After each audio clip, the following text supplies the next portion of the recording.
Combien d'eau par jour? La vérité sur le danger de boire trop.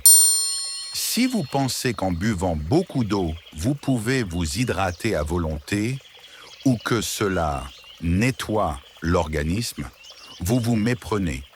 Vous ignorez en réalité comment votre métabolisme est régulé. Considérer le corps comme une vaisselle à laver, vouloir le rincer, est une erreur. Comme une fleur qui meurt noyée par un excès d'eau, il en va de même pour votre organisme. Notre corps est pré-réglé pour assurer la plupart des fonctions nécessaires à la vie sans que vous n'ayez à intervenir. L'essentiel est de comprendre son fonctionnement et d'agir en synergie avec lui. L'organisme n'est pas un réservoir qu'on peut remplir à volonté pour le purifier ou hydrater. Pour lever ce malentendu, commencez par comprendre ce qui contamine réellement le corps, comment il régule son hydratation, comment éviter ces contaminations et de quelle façon l'organisme s'auto-nettoie. L'hypothalamus, une petite zone du cerveau, contient des capteurs qui mesurent la concentration de sel et d'eau dans le sang. Quand celle-ci est trop élevée, il déclenche la sensation de soif. Vous ne pouvez pas manquer ce signal ni l'oublier.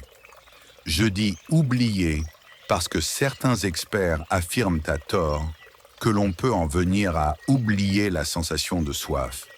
Retour historique.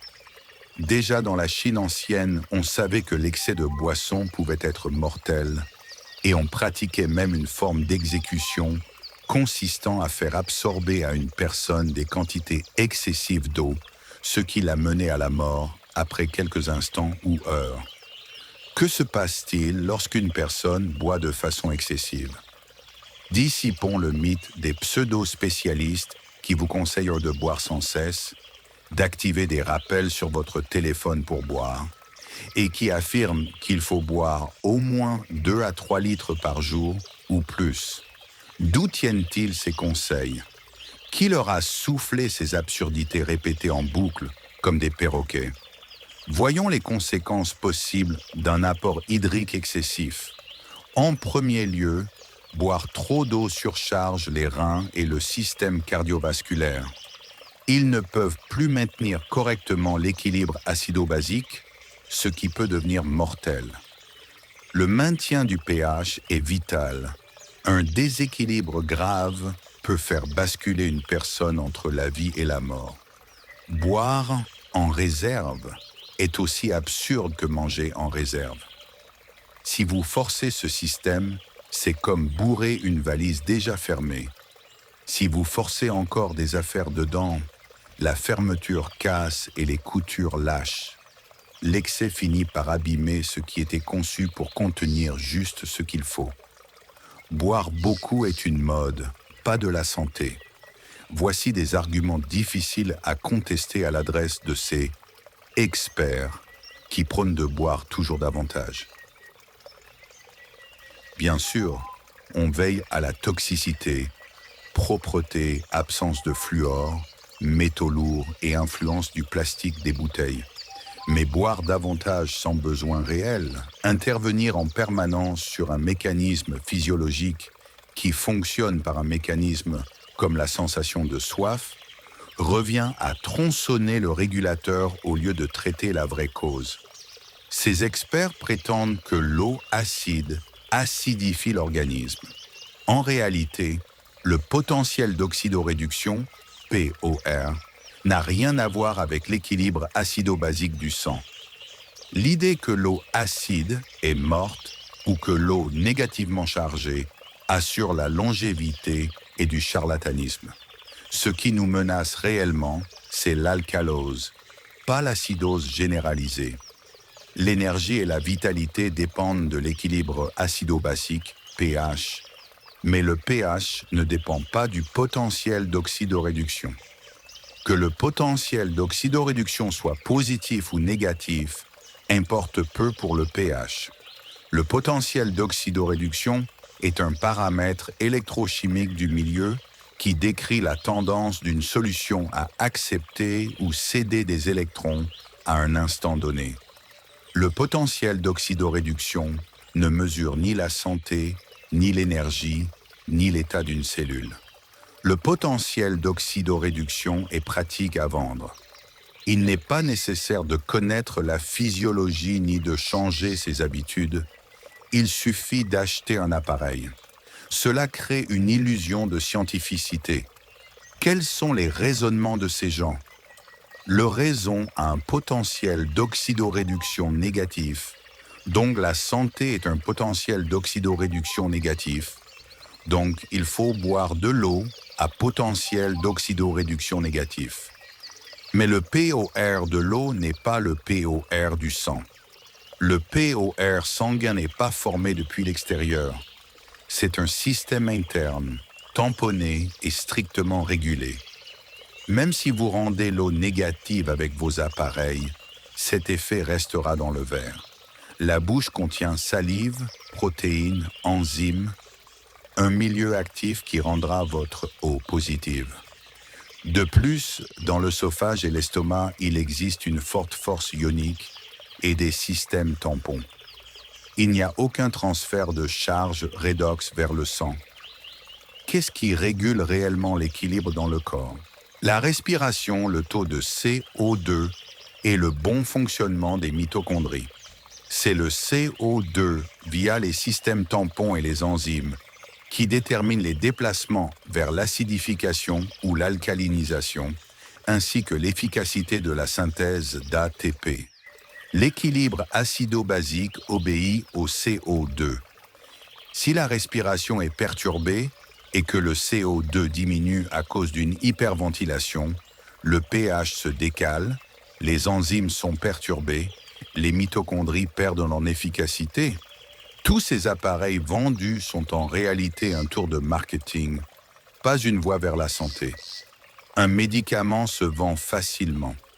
Travailler sa respiration demande un effort personnel.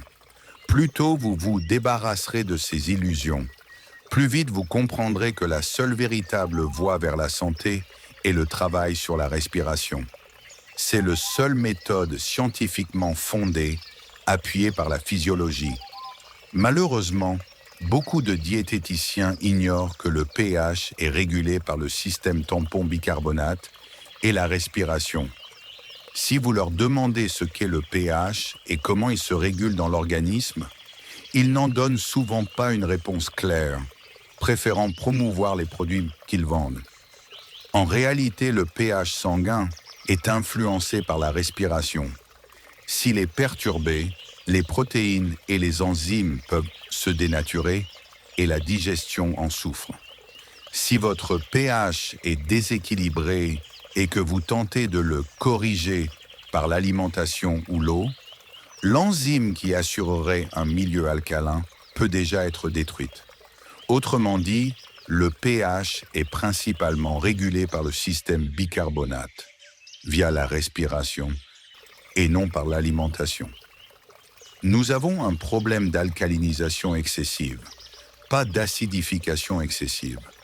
Quand il y a beaucoup d'hydrogène dans le sang, il se combine au bicarbonate pour former de l'acide carbonique.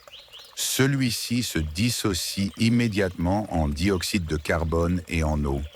C'est pourquoi l'on mesure le pH via les protons d'hydrogène. Le dioxyde de carbone est un indicateur d'un milieu acide. Si vous expirez beaucoup de CO2, l'alcalinité augmente. La tête tourne et la personne peut perdre connaissance. Ainsi, une alcalinisation excessive peut être mortelle, tandis qu'une certaine acidification est moins immédiatement létale. En bref, boire excessivement ne nettoie pas le corps et peut être dangereux. Intoxication, surcharge rénale et cardiaque, déséquilibre. L'équilibre acido-basique du sang est principalement régulé par la respiration, niveau de CO2, et le système tampon bicarbonate, ainsi que par la fonction mitochondriale, pas par la quantité d'eau ni par le POR commercial. Les appareils et conseils marketing promettant de charger l'eau sont illusoires. Combien d'eau par jour? Qu'en pensez-vous? Après avoir découvert la vérité sur le danger de boire trop, buvez quand vous avez soif. Le Bouddha a enseigné la voie du milieu. Évitez les extrêmes. Pratiquez la modération et la pleine conscience dans tout acte, y compris manger et boire. En clair, agissez selon le besoin, pas par excès ni privation. Ne buvez pas si vous n'avez pas soif. N'essayez pas de forcer un organisme déjà réglé à s'hydrater davantage. N'essayez pas non plus de nettoyer votre corps en le rinçant avec des litres d'eau. La vraie compréhension de la saleté du corps repose sur la façon dont apparaissent les déchets cellulaires. Une respiration excessive expulse trop de CO2. Moins de CO2 signifie moins d'acide carbonique, H2CO3, via le système bicarbonate, donc moins d'ion H+, et un déplacement du pH vers l'alcalose respiratoire. À l'inverse, un apport insuffisant en O2 favorise le métabolisme anaérobie et l'accumulation de déchets cellulaires, par exemple lactate. Le CO2 dissous forme de l'acide carbonique, H2CO3, qui se dissocie en bicarbonate, HCO3-, et proton H+. Les variations de CO2 modifient rapidement le pH sanguin via ce système tampon. Référence Guyton A.C. Hall G.E. Textbook of Medical Physiology. Une ventilation excessive diminue la PaCO2, provoquant une chute des ions H+, et un déplacement du pH vers l'alcalose respiratoire, avec conséquences sur l'activité enzymatique et la perfusion cérébrale. Référence West GB Respiratory Physiology, The Essentials. Un apport insuffisant en O2 conduit au métabolisme anaérobie et à l'accumulation de lactate et autres déchets, contribuant à une acidose métabolique locale / systémique. Référence Brooks G. A. Cell and Intracellular Lactate Shuttles. The Journal of Physiology. 2009. Revue clinique sur troubles acido-basiques. Les désordres acido-basiques résultent de perturbations respiratoires ou métaboliques. L'évaluation clinique repose sur PaCO2, bicarbonate et mesure du pH. Référence Kraut, J.A. Madias. Approach to the Patient with Acid-Base Disorder. New England Journal of Medicine. 2014. Ne forcez pas un organisme déjà équilibré à boire davantage et ne inondez pas votre corps pour le nettoyer. Cela gêne au contraire l'élimination normale des déchets cellulaires. J'espère qu'après avoir regardé attentivement cette vidéo, vous savez maintenant combien d'eau boire par jour et comprenez la vérité sur le danger de boire trop. Si vous êtes intéressé par d'autres secrets méconnus, découvrez dans notre méthode Secret de la résonance interne des procédés simples et parfois surprenants pour rétablir l'homéostasie et retrouver une santé durable. Le lien vers la méthode se trouve dans la description sous la vidéo. N'oubliez pas de mettre un j'aime et de vous abonner à notre chaîne. Sur notre chaîne, nous proposons des explications fondées sur la physiologie et des recherches rigoureuses pour vous guider vers l'autonomie plutôt que la dépendance aux produits extérieurs.